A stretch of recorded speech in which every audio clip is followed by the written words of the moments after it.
Hey, it is actually good to see these particular clips. When I saw these clips, I was like, that's good. Just keep exposing yourself because it is getting to that point whereby there's going to be like an interswitch where the right will be called the left and the left will be called the right.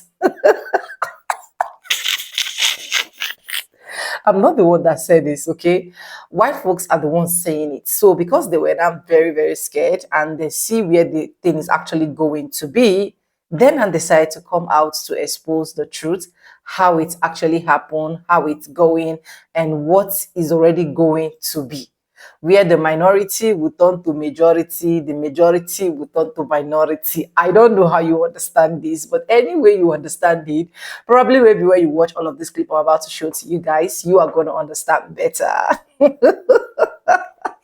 Anyways, first, hi guys, welcome back to the channel. My name is Sonia. If this is the first time tuning in, subscribe, like, comment, and share. Credit belongs to the original creators of every single clips and stitches we have in our today's episode. And guys, with that being said, let's dive right into this video, and I'll be back with commentaries. What did you just say? I said that one of the big demographic things that's moving our country right now is that the United States is moving from being a majority white population to a minority white population.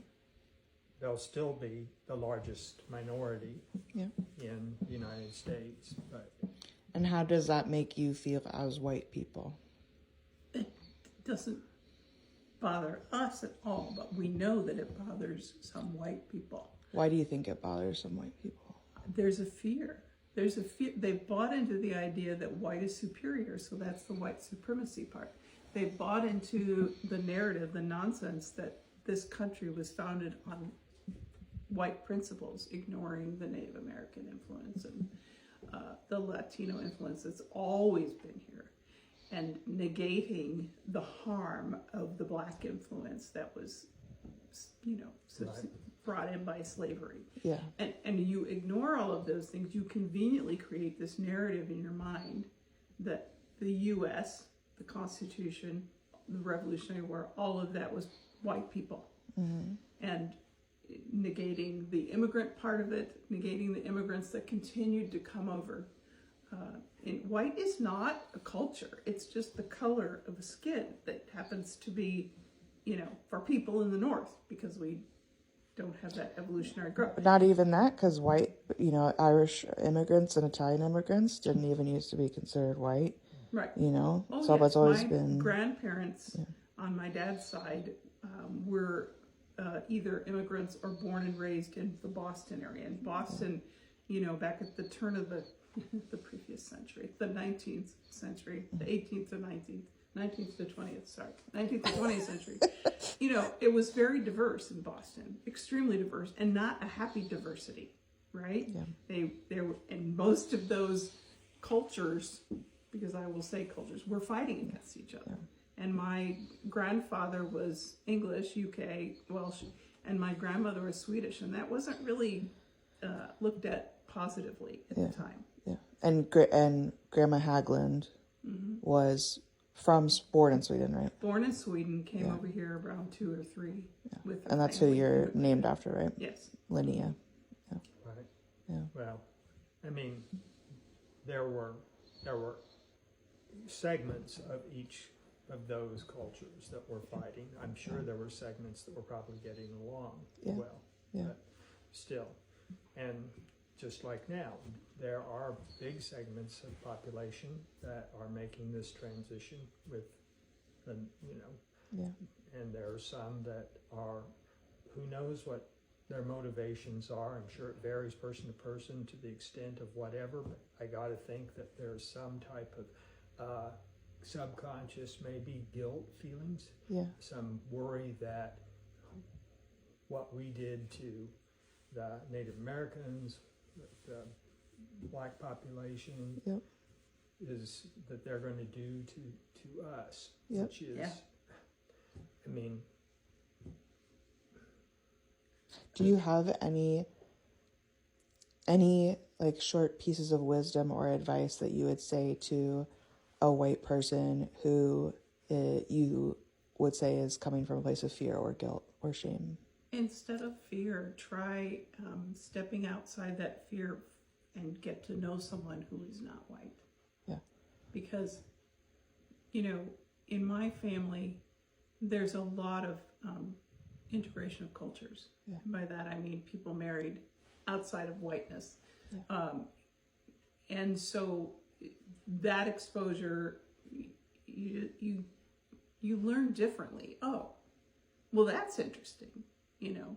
And I think that we've tried to share that with the children, with all of you children. You're not children, all of our children growing up.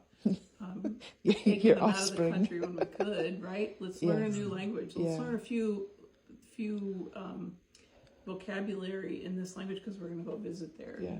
Even on the smallest of budgets, We you tried. made that. Yeah. We tried. And another thing is to try to distinguish between, for the people that you're listening to that are stoking your fear, try to distinguish between those people who just haven't worked it out in their heads yet and those people who have an agenda, and the racism is not necessarily what's driving them. There's maybe some greed behind it, Yeah. Yeah. so. Yeah, for sure. I mean, What about your parents? Obviously, they had a different lens, but I also feel pretty lucky that I don't believe they were bigots either. And I think they actually did a lot of advocacy work. my parents are his parents. Both of your parents. I was going to say, your dad was in World War II, and I think being stationed overseas, that he Right. developed a lot of empathy for a lot of different. He was very Right, he was empathetic. in the South Pacific. Yeah. He was part of the time working as a medic's aide in the hospital ship, which meant he was an orderly cleaning up Yeah. after horrendous things. And then he was in Japan briefly, Yeah. during the, I don't know what, And Bonnie's whatever you call brothers it. too. All three Right. of her brothers. right. Grandma that Bonnie's changes brothers. people Yeah. when you are in the midst of and you're fighting together. Yeah. Not that that's a good way to learn about other people, but it definitely changed them. And I Well- never encountered bigotry from them. You can kind of hear it in some people. They'll just say something aside. Well, when I was a student at Bradley, people would complain. We have very few African American population, but some students would complain about them in the dorms, saying, you know how they are. They stay up late. And I'm like, what does that mean? What does that mean? Yeah. Like, I mean, like maybe they're not you welcome, don't. Yeah. right? Or like you don't. I never knew a student who didn't stay up late. What are you talking about? Well, and Grandma Bonnie, your mom, also was a teacher. Right. And going back earlier in her life, they lived very poorly. I Yeah. mean, Grandpa, her dad was working as a farmer's helper. So Like a migrant farmer, Yeah. a white migrant farmer. And my mom grew up very poor, And in the West.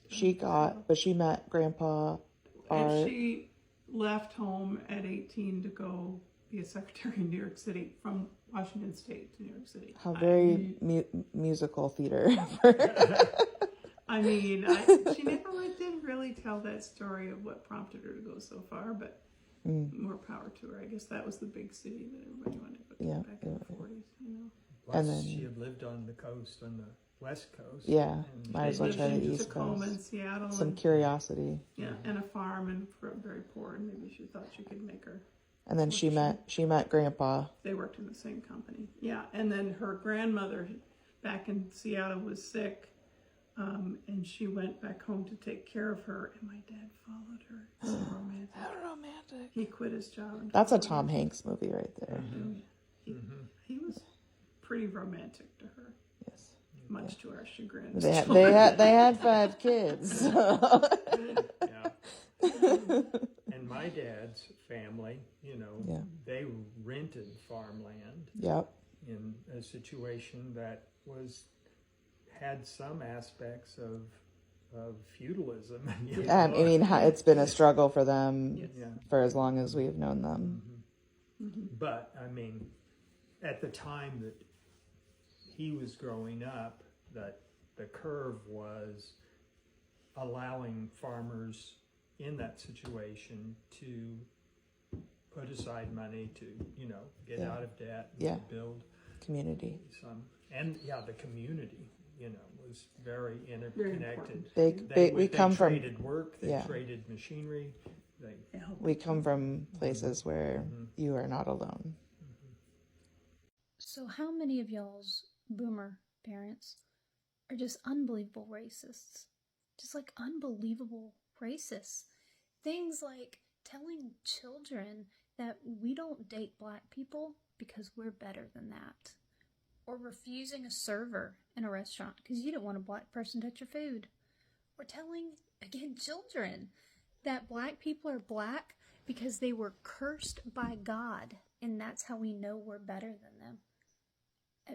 It's straight up 50s and 60s bullshit that they're trying to teach our children after they failed to indoctrinate us.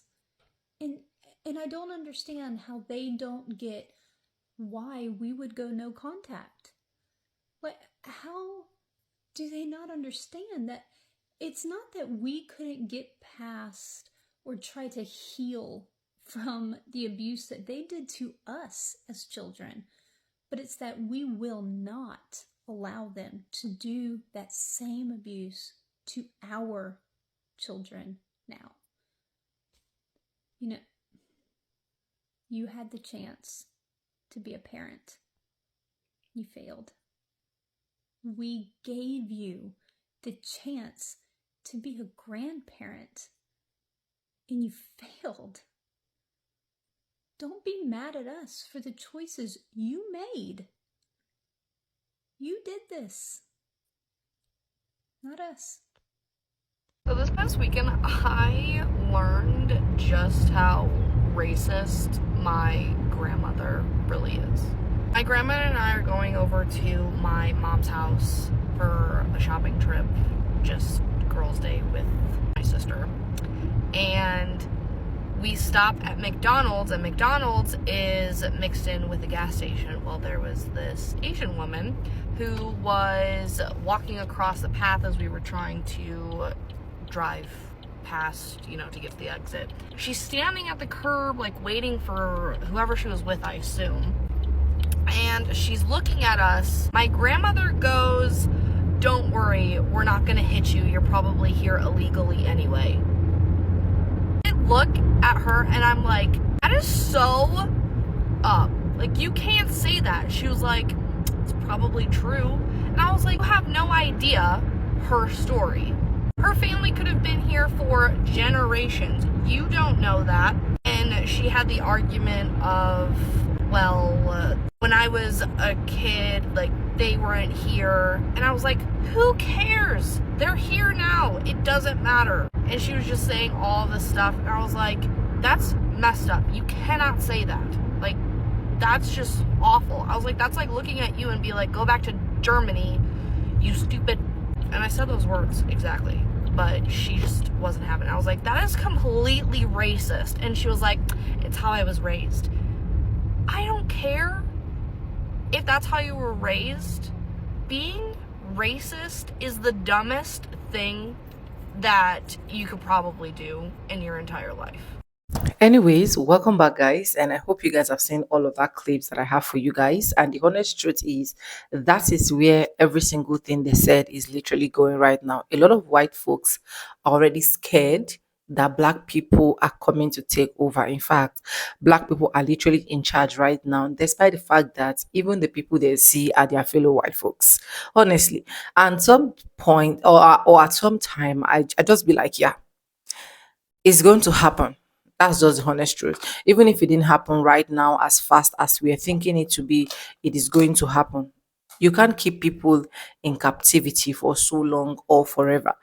No matter how you think you are going to be keeping them down, they are definitely going to break free. So that is why when I actually saw this, white bloomer parents airing out and saying and exposing a whole lot, I was like, yeah, this is it. This is it.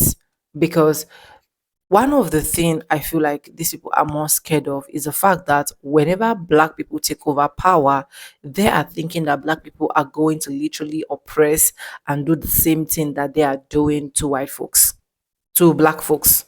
Do you get? That is why these white folks are really scared. But they are scared, they are not scared. It is going to happen. Even if it is not now, definitely, it is definitely going to come true, since they have decided that there is nothing literally that we can do that will make them happy, that will make them see reasons with us, that will make them leave us to like have our peace of mind. So once it happens, it should also not be like a shock or a surprise to them. And we as black folks already know that a lot of this thing that is actually happening is because these people are literally scared, these people are literally obsessed with us. And that is why when they see people that look like me, probably in an environment, in the store, they tend to be very active. And in trying to be active, they are even trying to cause more harms to themselves.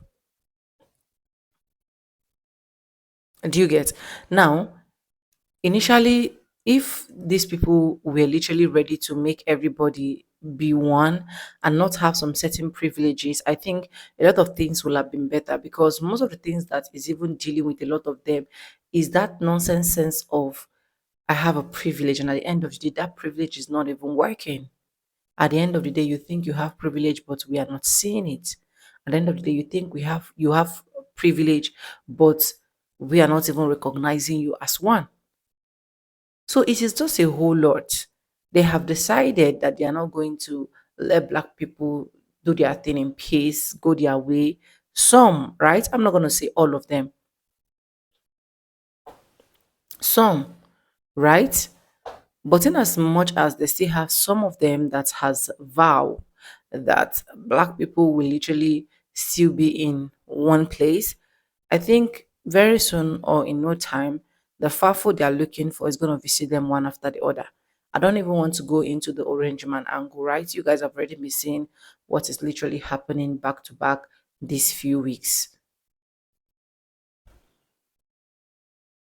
But like I said, I will keep saying it. You can run, but you cannot run forever. You can oppress me, but you cannot oppress me forever. You can think I am still that slavery child, woman, girl you took centuries ago, but a time will come where we will literally break free. And once that time comes, it's going to be more sweeter than ever. That is why I always tell black people, no matter what you're going through, just keep being strong, keep being you. Do not let anything that is happening around you now talk you down. This video should already tell you that a lot of them are hell scared already. They are.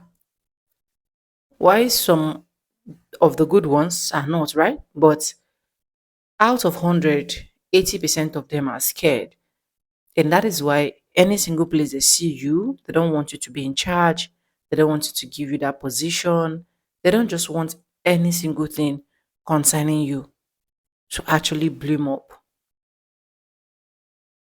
Anyways, only few can actually recognize this. But let me know what you think in the comment section. Credit belongs to original creators of every single clips and stitches we have in our today's episode. And this is not us bashing anyone, because we don't support any form of violence here. And yes, guys, with that being said, with no further ado, I do like I always say in my videos, I'm going to be saying bye, and I'll see you guys in my next one. Just let me know your thoughts in the comment section. I really do appreciate that.